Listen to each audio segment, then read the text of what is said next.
Assalamualaikum warahmatullahi wabarakatuh. Perkenalkan, nama saya Nur Ajija Bolu Marbun. Saya dari Prodi Pendidikan Matematika. Nah, di sini saya akan menjelaskan beberapa materi mengenai teori bilangan. Nah, ada 4 materi, di mana materi tersebut ada induksi matematika, basis bilangan bulat, keterbagian, KPK, dan FPB. Berikut videonya, stay tune ya. Baiklah, kita masuk ke materi pertama, yaitu induksi matematika. Perlu diingat, ada 3 sifat dari induksi matematika.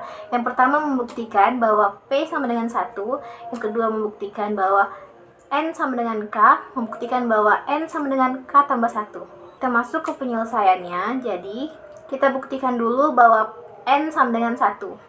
Jadi N-nya itu kita ganti semuanya menjadi 1.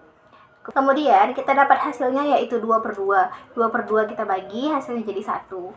Jadi N sama dengan 1 terbukti benar bahwa hasilnya juga sama dengan 1. Kemudian sifat kedua yaitu membuktikan bahwa N sama dengan K.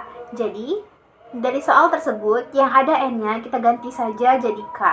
Kemudian ada sifat ketiga yaitu N sama dengan K tambah 1. Jadi kita akan menambahkan N itu sama dengan K tambah 1. Kemudian di sampingnya, di ruas kanan kita tambahkan K tambah 1, kemudian tambah 1 di belakangnya.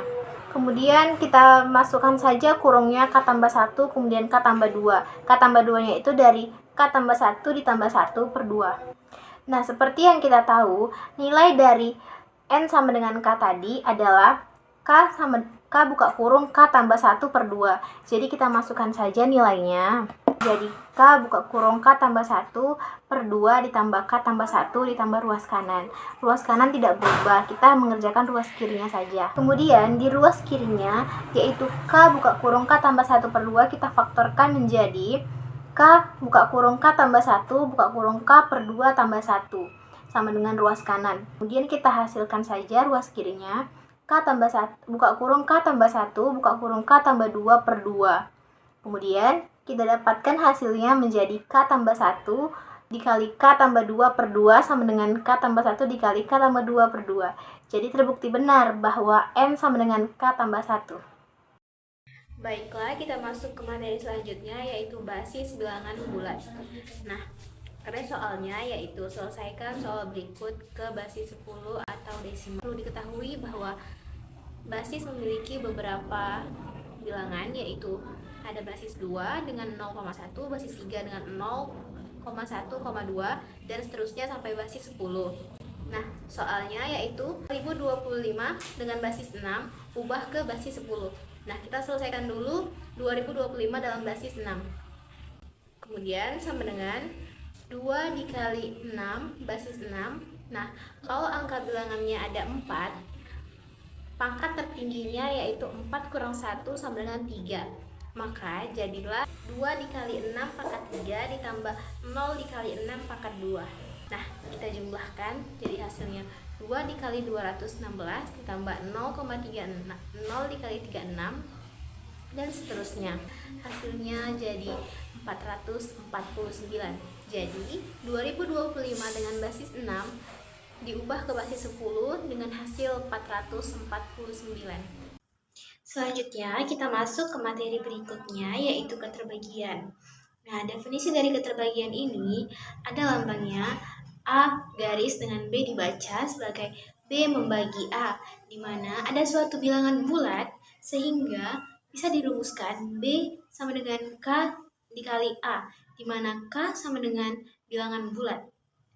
Nah, kita masuk ke contohnya, itu ada 6 membagi 2. Karena ada suatu bilangan bulat, yaitu 3, yang dapat membagi 6. Jadi, 6 membagi 2 termasuk terbagian. Kemudian, contoh selanjutnya, ada 12 dibagi dengan 7. Karena tidak adanya bilangan bulat yang dapat membagi 12, maka bilangan tersebut tidak dapat dikatakan keterbagian. Kemudian, kita akan membuktikan salah satu sifat keterbagian, yaitu B membagi A, kemudian C membagi B, maka C membagi A. Nah, penyelesaiannya yaitu B membagi A, di mana kita tahu bahwa B sama dengan K dikali A, kemudian C membagi B, di mana C kita bisa menuliskannya M dikali dengan B. M itu merupakan bilangan bulat, kita bisa menyimbolkannya dengan variabel apa saja. Kemudian, untuk membuktikan C membagi A, kita bisa mengambil persamaan kedua, yaitu C sama dengan M dikali B. Maka kita masukkan M dikali B tadi kita ketahui, yaitu K dikali dengan A. Kemudian kita masukkan saja. Kita gabungkan antara M dengan K, karena M dan K sama-sama bilangan bulat. Jadi, artinya C membagi A terbukti habis dibagi bilangan bulat. Nah, kita masuk ke materi terakhir, yaitu KPK dan FPB. Kita bahas dulu mengenai FPB-nya ya. Soal FPB, di mana kita ketahui bahwa FPB adalah faktor prima dengan pangkat terkecil.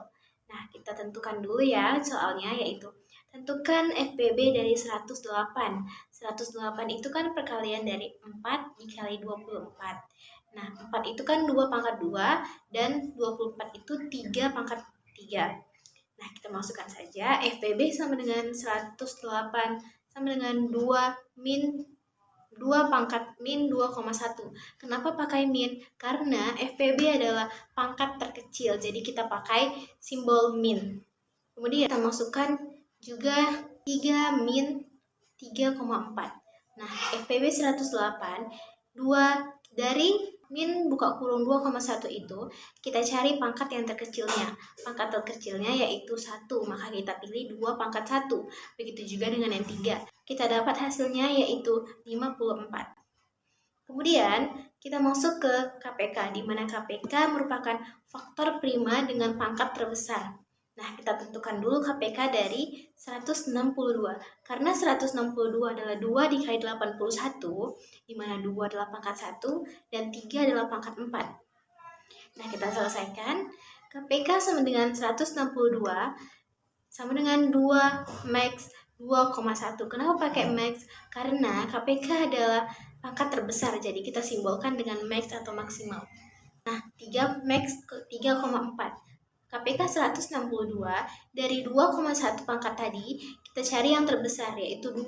Maka 2 pangkat 2 dikali 3 pangkat 4. Kita dapat hasilnya yaitu 324. Maka FPB dari 108 adalah 54 dan KPK dari 162 adalah 324.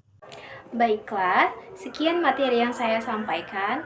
Lebih dan kurang saya mohon maaf. Wabillahi taufiq wal hidayah. Wassalamualaikum warahmatullahi wabarakatuh. Bye-bye.